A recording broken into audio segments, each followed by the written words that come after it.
Bonjour et bienvenue à tous. Si vous êtes nouveau sur la chaîne, n'oubliez pas de vous abonner. Si vous avez une question, n'hésitez pas de l'écrire au niveau des commentaires.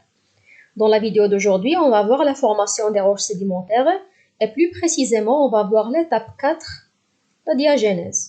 On va faire un petit rappel des étapes précédentes. Premièrement, les roches mères qui affleurent à la surface de la terre vont être érodées. Les produits de l'érosion vont être transportés et après, il va y avoir sédimentation, donc le dépôt des sédiments. Ces sédiments vont être transformés en roches sédimentaires, c'est ce qu'on appelle la diagenèse. كتذكير لمراحل تشكل الصخور الرسوبية السابقة، فأولا لدينا ظاهرة الحت التي تتعرض لها الصخور الأم الموجودة على سطح الأرض. نواتج الحت سوف تتعرض لعملية النقل، بعد ذلك سوف تترسب. هذه الرواسب سوف تتعرض لظاهرة التصخر، أي أنها ستتحول إلى صخور صلبة. Comme vous voyez dans cette photo, les sédiments se trouvent sous forme de strates ou de couches. Il va y avoir accumulation et transformation de ces sédiments en roches sédimentaires. الرواسب تتوضع على شكل طبقات. هذه الطبقات سوف تتحول بمرور الزمن إلى صخور رسوبية صلبة. Donc c'est quoi la diagenèse? C'est l'ensemble des processus qui interviennent dans la transformation des sédiments en roches sédimentaires.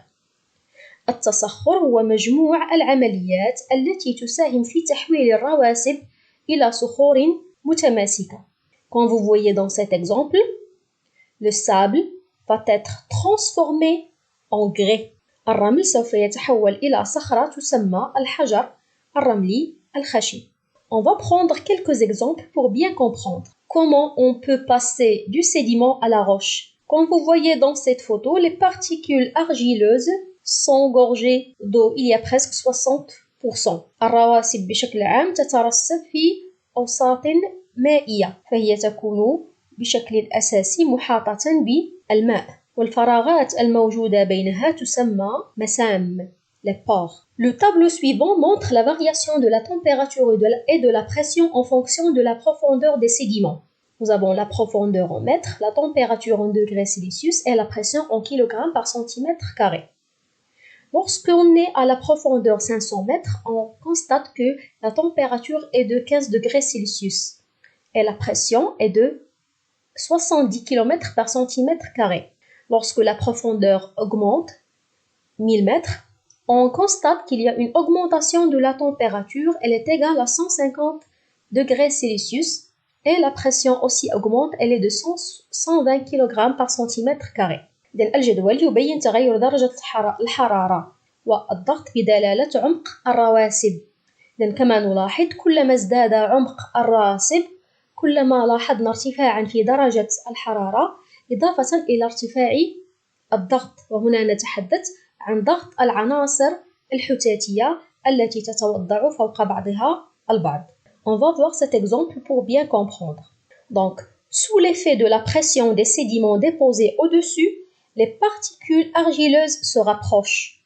كما تلاحظون من خلال الصورة، تحت تأثير ضغط الرواسب التي تتوضع في الأعلى، فالرواسب أو العناصر الطينية المتواجدة في الأسفل سوف تقترب من بعضها البعض.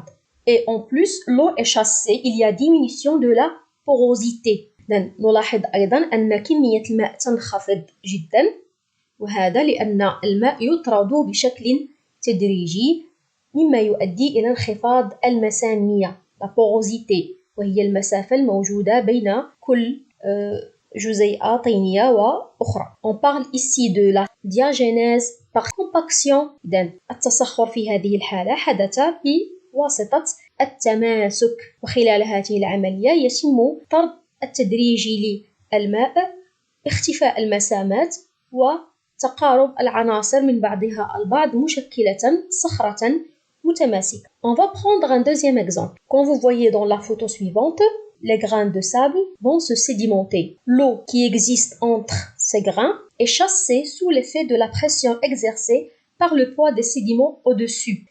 الماء سوف يطرد بشكل تدريجي من بين حبات الرمل بسبب الضغط الذي تمارسه الرواسب الموجودة في الأعلى. Donc on constate qu'il y a une diminution de la porosité.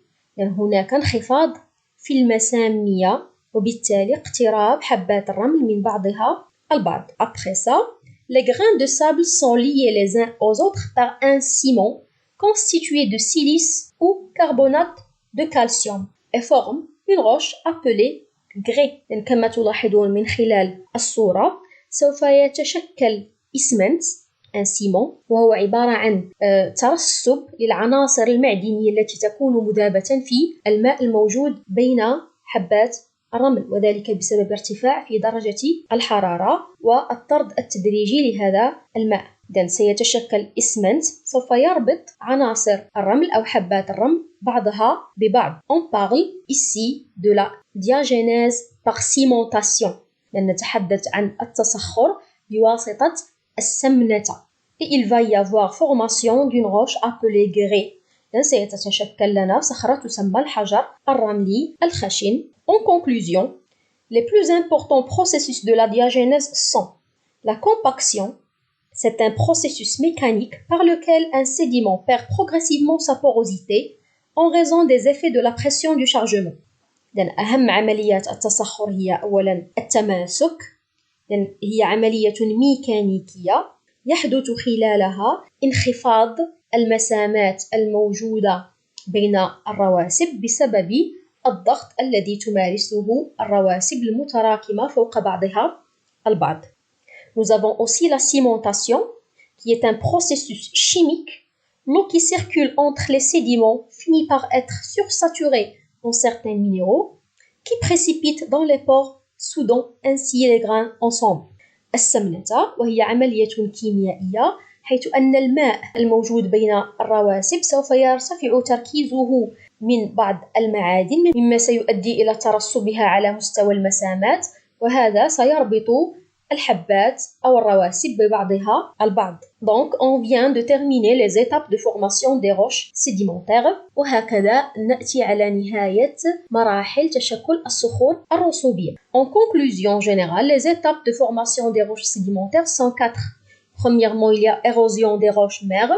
Les produits de l'érosion résultés vont être transportés et après ceci, ils vont être déposés dans des milieux de sédimentation. Les processus de la diagenèse vont permettre la consolidation et la formation des roches sédimentaires. Ces roches, au cours de temps, vont affleurer à la surface de la terre pour être érodées une autre fois. من خلال هذه الخطاطة نلاحظ بأن مراحل تشكل الصخور الرسوبية 4. أولا ظاهرة الحث التي تتعرض لها الصخور الأم الموجودة على سطح الكرة الأرضية. نواتج الحث سوف تنقل لتترسب بعد ذلك في أوساط الترسب لتتعرض لعملية التصخر فنحصل على صخور رسوبية سوف تسطح أي أنها سوف تظهر على مستوى السطح لكي تتعرض لظاهرة الحث. J'espère que vous avez bien compris cette leçon et à la vidéo prochaine, Inch'Allah, on va voir la classification